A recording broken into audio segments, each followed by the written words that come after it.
Well, hello there folks, lovely to see you and a very warm welcome as usual back to What's for Tea. And I made this fantastic Cullen Skink, my absolute favourite soup in the world, or more of a stew actually. It's very hearty, it's beautifully creamy. You know, it doesn't look the prettiest soup in the world, but let me tell you, the flavour is outstanding. You get some wonderful smoked haddock and leeks and onions and potatoes and cream, and oh, it's just absolutely wonderful. So highly recommended you give this one a go. Of course, you've got to like smoked haddock obviously, but it is fantastic. All of the ingredients that I'm using will be in the show more box underneath the video. So if you just click on show more, it will bring everything up there down for you. But I will put it on the screen as we go just to let you know what I'm using. So I'm using undyed smoked haddock fillets. You know, these are boneless, they are skinless, and they are wonderful. But any smoked white fish will do. Just whatever you can get will be absolutely fine.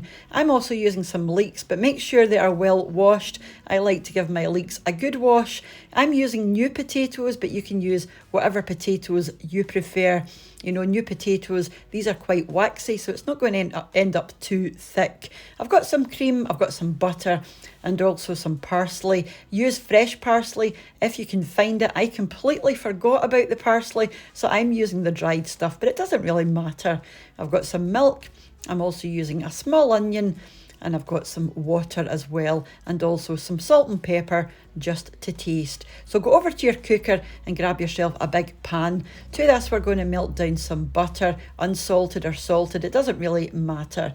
Then we're going to add the onion, followed by the leek. You just want to cook these for 5 or 6 minutes, just until they soften up nicely. You don't need any colour on these, you know, you obviously want them nice and soft and wilted down. So I reckon 5 or 6 minutes will do this. And I'm going to pop in a wee bit of salt just to encourage the moisture from the onions, and it will help them sweat and cook down a wee bit quicker.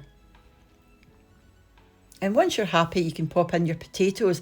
Like I said, I am using new potatoes because these are quite waxy, and the end result is going to be, you know, it's quite a watery soup. But if you prefer a thicker soup, I would recommend using a potato like Maris Piper's or King Edward's, you know, a sort of more floury potato that's going to break down a wee bit more than these will. Because like I said, these are quite waxy potatoes, so they're not going to break down too much. Then pop in some water, give it a good stir around, and all you're going to have to do now is get these up to the boil and let them simmer for about 15 to 20 minutes with the lid on until your potatoes are nice and soft and starting to break down.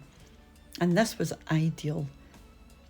Now you want to poach your fish. So on top of this, place your fish. These 2 slices are quite large, so I've cut mine through the middle. And just want to lay your fish on top of your potatoes, add in your milk, and just let these poach for about 10 minutes, sitting on the top in quite a low to medium heat. Another wee bit of salt and pepper, just to your own liking. Pop your lid on and just let these poach away, like I said, for about 8 to 10 minutes. Until they go nice and flaky. You know, when you push them around with your wooden spoon, they will just all start to break up. And this is exactly what you're looking for. And just look at the texture of that fish, and the smell was absolutely divine. This is a beautiful soup, guys, honestly.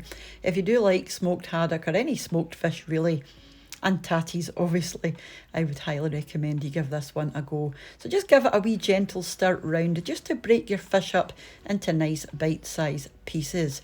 The last couple of things we need to do is add the cream and add the parsley. So a good splash of cream and then a good handful of parsley, or a few tablespoons of parsley. But like I said, I do highly recommend you use fresh parsley if you have it. Like I said, I just completely forgot about it.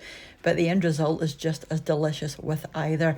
Give it a good stir round and let this sit for a few minutes, simmering away, and you're ready to serve.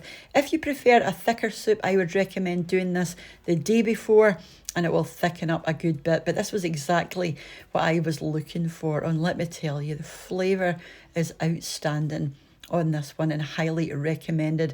All you need with this is a chunk of crusty bread and butter and you're good to go. Yeah, wonderful.